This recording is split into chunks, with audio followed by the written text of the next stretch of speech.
Dur. Az bol. Ahmet he? Evet abi. Ahmet, bu sizden tanışıp kaldık. Kırgızstan'a varıptır. Dünyanın jarımın kıdırıp tuttur.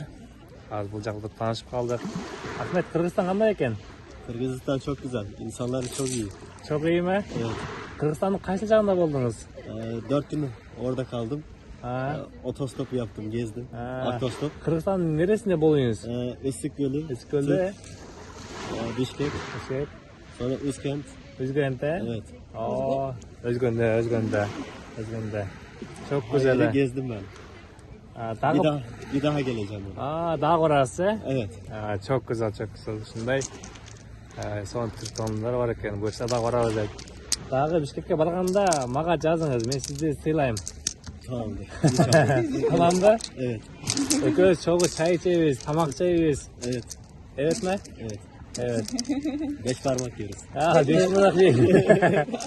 Oşo, çoğu 5 parmak yeriz he? Evet. Samsa. Samsa evet. Lağman.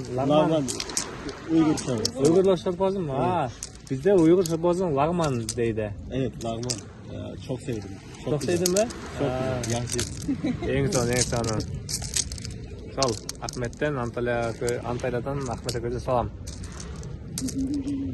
Selamlar Kırgızistan'a.